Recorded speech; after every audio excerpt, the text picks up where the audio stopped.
नमस्कार दोस्तों, मैं पवन आपका मेरे चैनल टेकी पवन में स्वागत करता हूं। कृपया टेकी पवन चैनल को सब्सक्राइब करें एवं लाइक करें।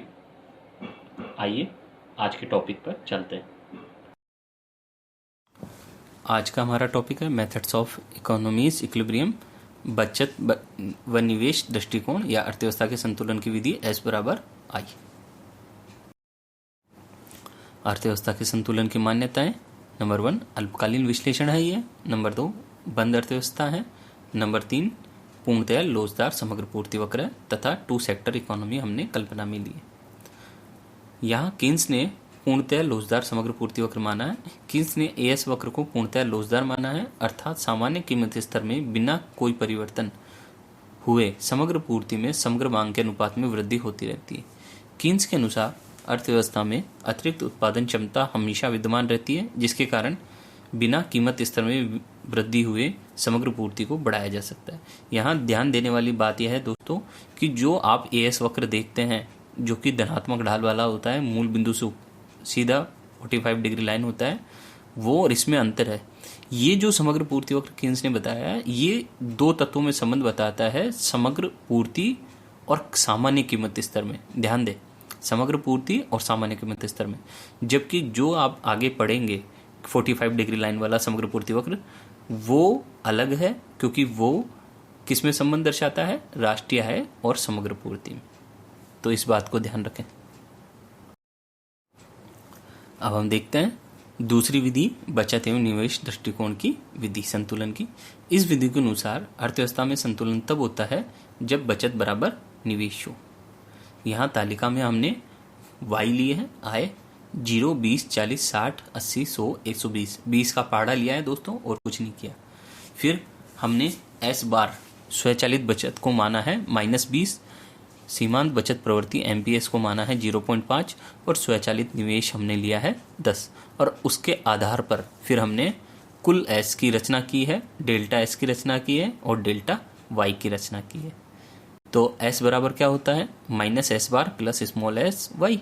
चूंकि एस बार क्या है -20, तो इसलिए हम एस बराबर रख लेते हैं, एस बराबर -20 प्लस स्मॉल एस। अब वाई का मान अगर 0 रखेंगे तो एस क्या आ जाएगा, -20। और इसी प्रकार हम वाई का मान इस सूत्र में रखते जाएंगे और इस सूत्र से हमें अलग अलग एस प्राप्त होती चली जाएगी। आप देख सकते हैं करके इसे, ये सैंपल है। एमपीएस का सूत्र क्या होता है, delta S by delta Y. MPS क्या होती है, delta S by delta Y मतलब आय में परिवर्तन के कारण बचत में होने वाले परिवर्तन के अनुपात को हम एमपीएस कहते हैं। और अगर इसी से डेल्टा एस निकालना हो तो डेल्टा एस बराबर क्या हो जाएगा, डेल्टा एस बराबर एमपीएस इंटू डेल्टा वाई। अतः राष्ट्रीय आय का संतुलन कहाँ हो रहा है, 60वें स्तर पर हो रहा है। यही अर्थव्यवस्था का संतुलन है। यहाँ क्यों है अर्थव्यवस्था का संतुलन, क्योंकि y बराबर भी 60 है यहाँ, और s बराबर यहाँ क्या है, i बराबर 10 है और s बराबर भी 10 है। जहाँ बचत एवं निवेश दोनों बराबर होते हैं वहीं पर क्या होता है, अर्थव्यवस्था का संतुलन। चित्र से हम देख सकते हैं i स्वचालित बचत को दर्शा रहा है, ओजी एरिया स्वचालित निवेश है, ओजी एरिया स्वचालित निवेश है और आई स्वचालित निवेश को दर्शाता है। आप देख सकते हैं कि बचत वक्र के बिंदु से स्टार्ट हो रहा है जो कि मूल बिंदु से नीचे है। क्यों स्टार्ट हो रहा है, क्योंकि ओके एरिया स्वचालित बचत को दर्शाता है जो कि ऋणात्मक है। अब बचत वक्र के बिंदु से स्टार्ट होकर ऋणात्मक पक्ष से स्टार्ट होकर धनात्मक पक्ष की ओर जाता है। आप देख सकते हैं ई बिंदु पर एस बराबर आई है, जहां दोनों ने एक दूसरे को काटा है, उस बिंदु पर अर्थव्यवस्था का संतुलन हो गया है और संतुलन में राष्ट्रीय आय कितनी निर्धारित हुई है, ओ वाई।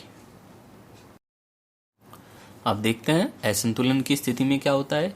यदि एस ग्रेटर देन आई हो, यदि बचत निवेश से अधिक हो, तब क्या होगा, तब बचत के बराबर ही व्यय में भी कमी होगी। जितना बचत होगी उतना ही व्यय क्या हो जाएगा, कम हो जाएगा, जिससे उपभोग क्या हो जाएगा, कम हो जाएगा। और उपभोग कम होगा तो उत्पादन बिना बिका रह जाएगा और उत्पादकों के पास क्या हो जाएगा, अवांछित स्टॉक जमा हो जाएगा, जिसके कारण उत्पादक अगली अवधि में उत्पादन क्या करेंगे, कम करेंगे। उत्पादन कम होगा तो रोजगार में कमी होगी, रोजगार में कमी होगी तो राष्ट्रीय आय में कमी होगी, और परिणाम स्वरूप बचत भी क्या हो जाएगी, कम। क्यों?